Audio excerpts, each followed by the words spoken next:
प्यारे बच्चों, आज हम कहानीकार मुंशी प्रेमचंद का साहित्यिक परिचय करेंगे। ये हमने क्लास में किया था और अब हम इसके रिवीजन पे आ गए हैं। एक बार मैं आपका इसका रिवीजन करवा दूंगा और इसके इम्पोर्टेंट क्वेश्चन भी करवाता रहूँगा साथ साथ में।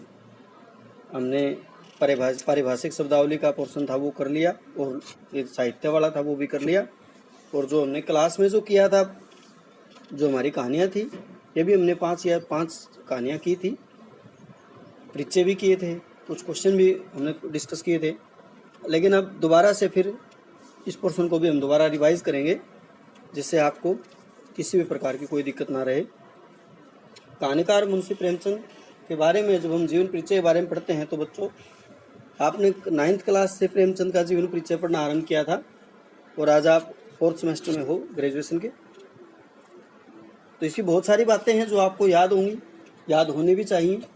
जब भी हम किसी का जीवन परिचय याद करते हैं तो उसको इस प्रकार न करें कि वो हमारे लिए कुछ समय के लिए हमारे दिमाग में रहे।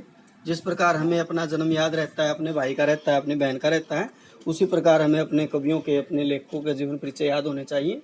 जब हम उनको याद करते हैं तो उनको इसी तरह ही याद करना चाहिए कि उनको हम दोबारा बार बार उसी काम को हमें ना करना पड़े, जिससे हमारा जो रेडीनेस है, जो हमारी तैयारी होती है एग्जाम पॉइंट ऑफ व्यू से या नेक्स्ट करियर के लिए, वो बहुत अच्छी हो जाती है। इसलिए इसको आप ध्यान से करेंगे। प्रेमचंद का जो नाम है वो कहानीकारों में सबसे ऊपर है। वे अपनी पहली कहानी पंच परमेश्वर के साथ हिंदी साहित्य में आए, यानी कहने का अभिप्राय है कि प्रेमचंद जी की पहली कहानी कौन सी थी? पंच परमेश्वर। इसके बाद मुंशी जी ने असंख्य कहानियों द्वारा हिंदी साहित्य को समृद्ध किया। उन्होंने लगभग 300 कहानियाँ लिखी। ऑब्जेक्टिव टाइम में भी आ सकता है कितनी कहानियाँ लिखी हैं? 300 कहानियाँ लिखी हैं। इसीलिए इन्हें कहानी कला का अग्रदूत भी कहा जाता है। तो कहानी कला का अग्रदूत किसे कहते हैं? मुंशी प्रेमचंद को कहते हैं। इसके जीवन परिचय के बारे में पढ़ेंगे तो हम क्या लिखेंगे? इनका जन्म कहाँ पे हुआ था? काशी में हुआ था। काशी के नज़दीक एक लम्ही नामक गाँव था, उसमें इनका 31 जुलाई सन 1880 को इनका जन्म हुआ था। इनका वास्तविक नाम धनपत राय था और पिता का नाम अजायब राय। जब इनकी आयु 8 वर्ष की थी तो इनकी माता का देहांत हो गया। घर की व्यवस्था, आर्थिक दशा अच्छी नहीं थी। 16 वर्ष की आयु में इनके पिताजी चल बसे, अतः घर का, परिवार का सारा बोझ इनके कंधों पर आ पड़ा। उन्होंने बड़ी मेहनत से अपने जीवन में बड़ी मेहनत की। इन्होंने अपनी छोटी सी आयु में ही अध्यापक की नौकरी की।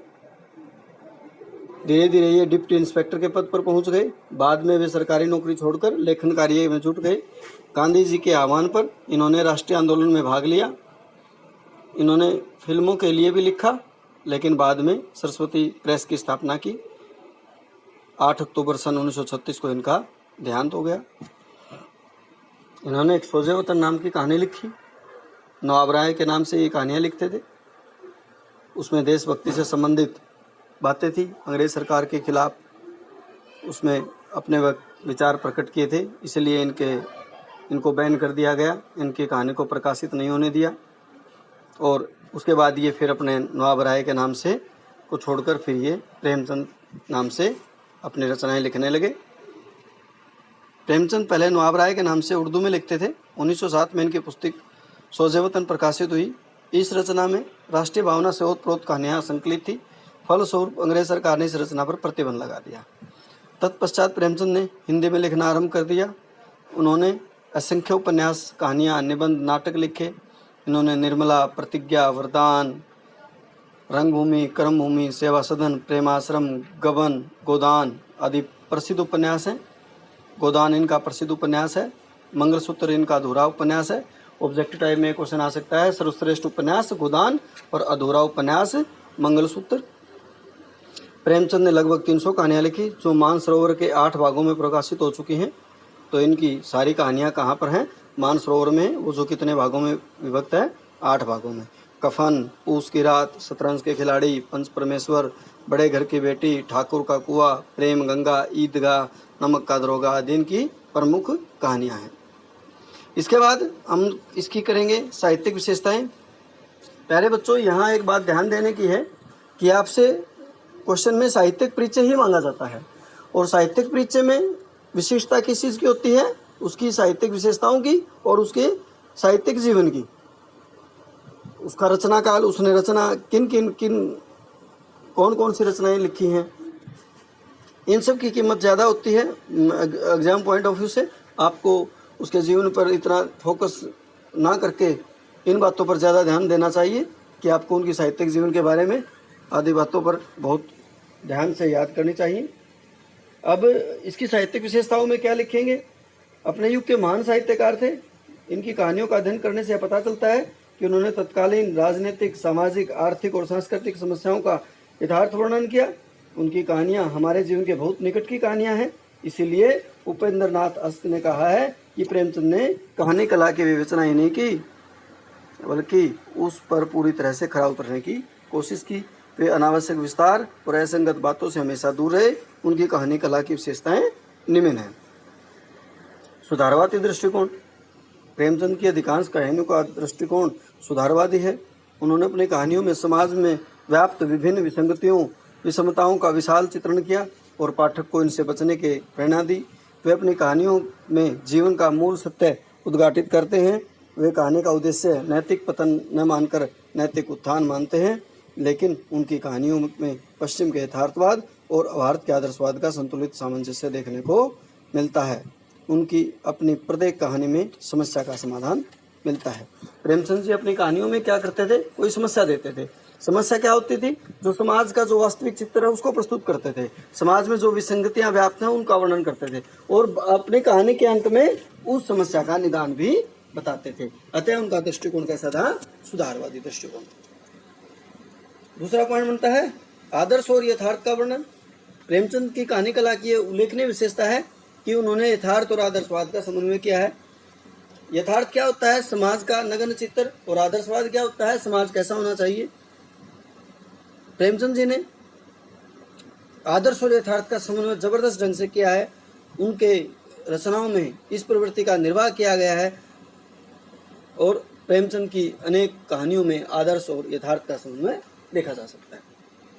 अगला पॉइंट बनता है मनोवैज्ञानिकता का निर्वाह।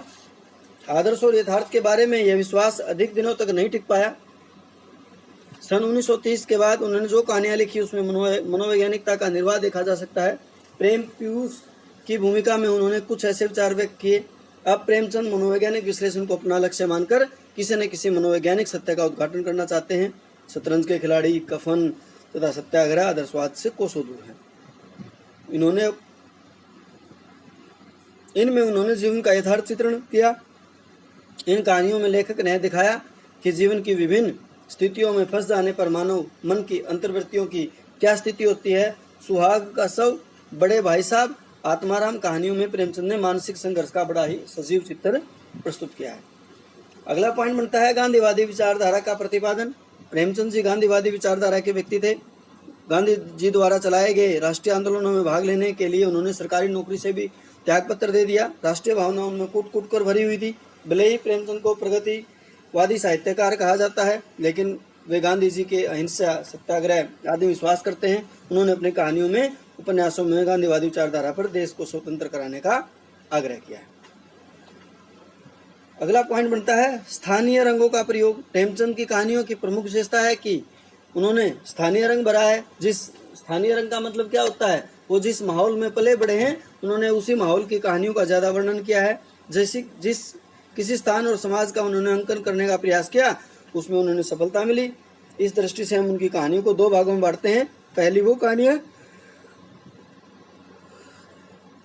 जिसमें मध्यम वर्ग के नागरिक के पारिवारिक जीवन का वर्णन है और दूसरे वर्ग की वो कहानियां आती हैं जो गांव की कहानियां हैं। लेकिन इस बात का ध्यान रखा गया कि प्रेमचंद ने ग्रामीण जीवन को आधार बनाकर सर्वाधिक कहानियां लिखी।